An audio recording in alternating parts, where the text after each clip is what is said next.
Number 7. Pratik takes 8 hours to travel 36 kilometers downstream and return to the same spot. The speed of the boat in still water is 12 kilometers per hour. Find the speed of the water current. अब क्या करते हैं, पहले मैं एक diagram बनाता हूँ, उसको पहले समझते हैं। ये आपका वाटर है और यहाँ पर एक बोट है जो आपकी बचपन में आप बनाते थे, ठीक है। अब ये बोट अप स्ट्रीम और डाउन स्ट्रीम जा रही है, तो टोटल डिस्टेंस कितना आ रहा है इसका? टोटल डिस्टेंस आ रहा है 36 किलोमीटर। कितना आ रहा है? 36 किलोमीटर। और बोट की जो स्टील स्पीड है, तो स्पीड हमें कितनी दी है? 12 किलोमीटर पर आवर, ठीक है। अब यहाँ पर डिस्टेंस हमें दिया 36 किलोमीटर, वॉट स्पीड दी है बोट की 12 किलोमीटर पर आवर। अब हमें टाइम दिया है 8 आवर्स। टोटल टाइम कितना दिया है हमें? 8 आवर्स। तो टाइम कितना हो गया? 8 आवर्स। मतलब प्रतीक क्या करता है, एक अपस्ट्रीम और डाउनस्ट्रीम एक जगह जाता है और वहाँ से रिटर्न आता है, तो टोटल डिस्टेंस कवर होता है 36 किलोमीटर और बोट की स्टील स्पीड होती है 12 किलोमीटर पर आवर और टोटल उसको टाइम कितना लगता है? 8 आवर्स, यानी 8 घंटे उसको टाइम लगता है। डिस्टेंस 36 किलोमीटर है और स्पीड कितनी है? 12 किलोमीटर पर आवर। तो अब सॉल्व करते हैं।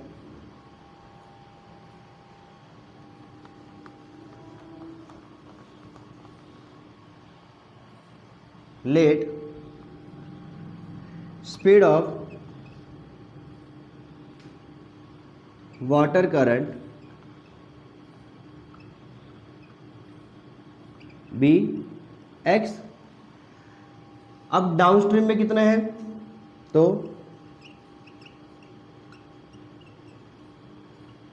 डाउनस्ट्रीम में 36 किलोमीटर है और वाटर स्पीड कितनी है? 12 किलोमीटर पर आवर। तो यहाँ पे लिखेंगे 12 प्लस एक्स और यहाँ पे अपस्ट्रीम में लिखेंगे 12 minus x. Total distance cover कितना हो रहा है? तो यहाँ पे लिखना है total distance equal to 36 kilometre, ठीक है। टोटल टाइम, तो टाइम हमें दिया है 8 आवर्स, ठीक है। तो अब सॉल्व करते हैं। अकॉर्डिंग टू कंडीशन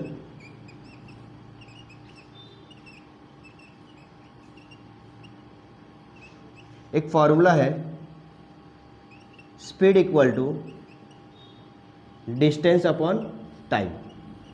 ये आपके साइंस में फॉर्मूला है, speed equal to distance upon time. अब फॉर्मूला को मॉडिफाई करते हैं हम, तो हो जाएगा time equal to distance upon speed. तो ये फॉर्मूला हम वैल्यू पुट करेंगे। टाइम हमें दिया हुआ है 8 आवर्स, डिस्टेंस दिया है 36 किलोमीटर, स्पीड हमें दी है 2, डाउन स्ट्रीम और अप स्ट्रीम।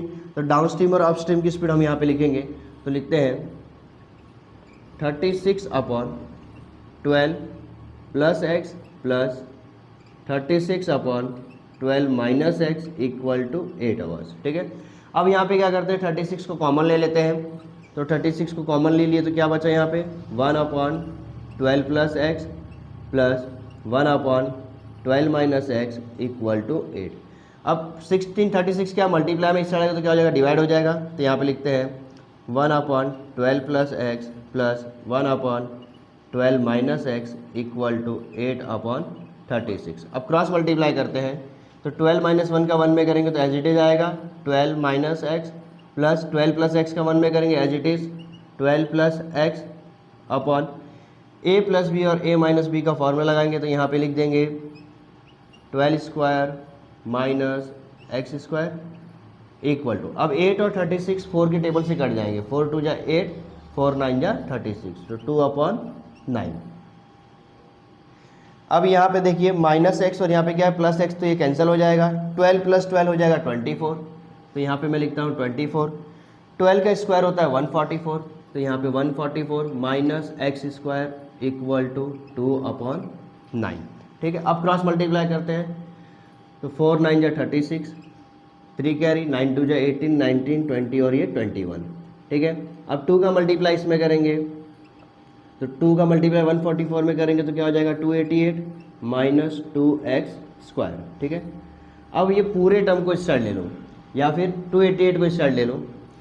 तो मैं ये पूरे टर्म को इस साइड लेके चला जाता हूँ।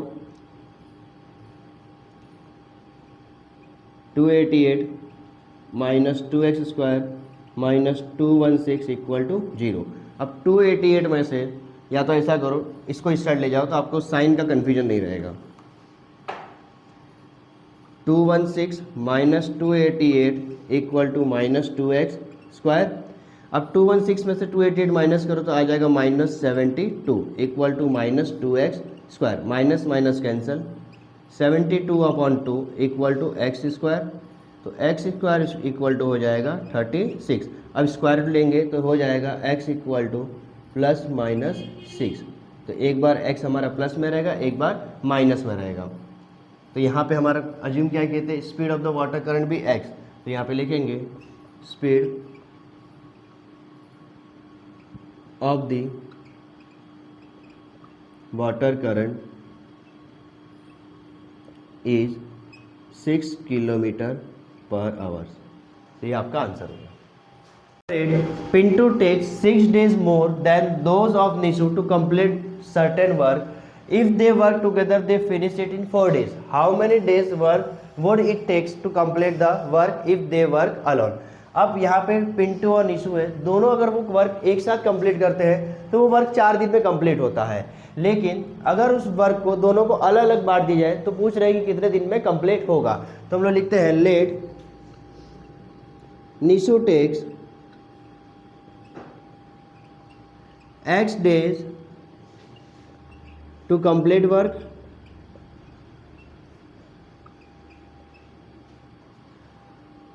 total work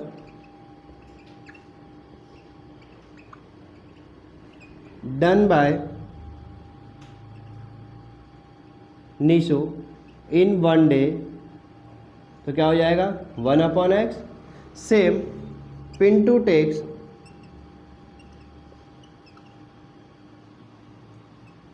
x plus 6 days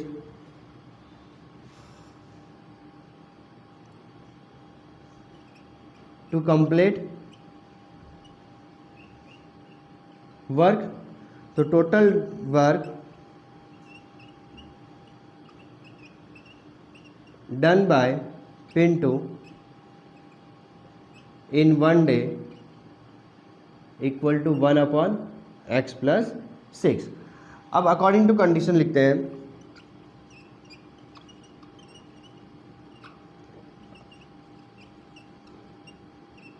according to condition 1/x plus 1/x plus 6 equal to 1/4।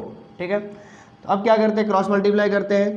तो x plus 6 plus x upon x bracket x plus 6 equal to 1/4। अब क्या करेंगे क्रॉस मल्टीप्लाई में, देखो x और x क्या हो जाएगा 2x हो जाएगा।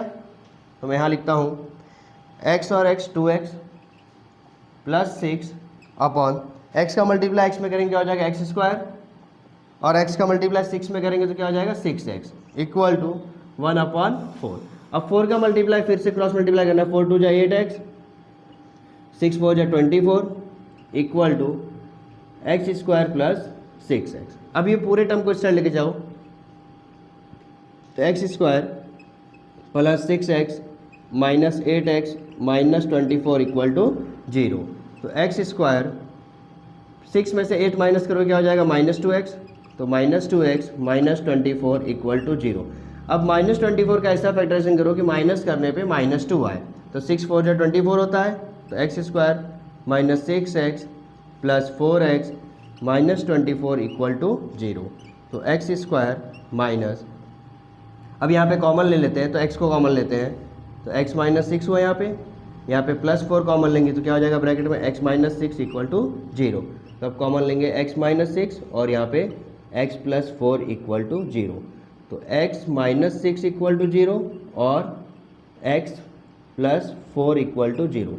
तो x की वैल्यू क्या हो जाएगी 6, माइनस था तो प्लस हो जाएगा तो x इक्वल टू 6 और x इक्वल टू -4। तो वर्क निगेटिव नहीं होता है। तो निशु ने वो काम कितना कंप्लीट किया, 6 डेज में कंप्लीट किया। तो यहाँ पे लिखेंगे निशु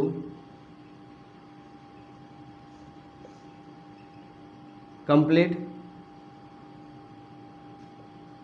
दे वर्क इन 6 डेज, उसने 6 डेज में कंप्लीट किया।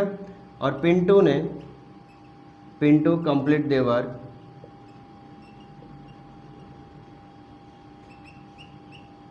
इक्वल टू x प्लस 6 था, तो 6 plus 6 equal to 12 days. 9, if 460 is divided by a natural number, quotient is 6 more than 5 times, the divisor and remainder is 1, find quotient and divisor। तो लिखेंगे let the natural number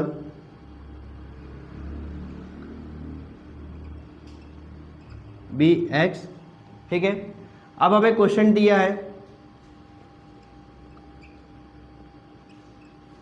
क्या दिया, 6 more than 5 times. तो यहाँ पे लिखेंगे 5x plus 6, division हम x assume करेंगे, डिविजर इक्वल टू x और रिमाइंडर हमें दिया 0, सॉरी रिमाइंडर इक्वल टू 1 दिया है।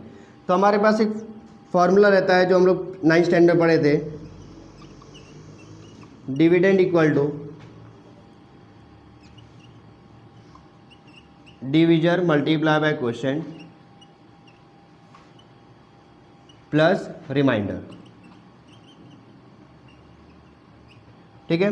यहाँ पे डिविडेंड ऑलरेडी हमको दिया है 460, ठीक है। तो यहाँ पे लिखेंगे 460 इक्वल टू डिविजन हमें x दिया है, मल्टीप्लाई क्वोशिएंट दिया है हमें 5x प्लस 6 और रिमाइंडर हमें 1 दिया है। तो ये पूरे को टर्म को साइड लेके जाएंगे, तो x का 5x में मल्टीप्लाई करेंगे तो क्या हो जाएगा, 5x square plus 6x plus 1 minus 460 equal to 0। तो अब क्या करेंगे, 460 में से 1 को माइनस करेंगे तो लिखेंगे 5x square plus 6x minus 459 equal to 0। अब माइनस 459 का ऐसा फैक्टराइजेशन करो कि माइनस करने पे 6 आए, तो 45 मल्टीप्लाई बाय 51, तो 5x स्क्वायर प्लस 45x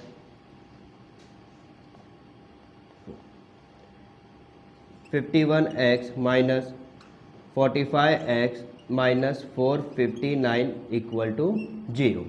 अब कॉमन लेते हैं,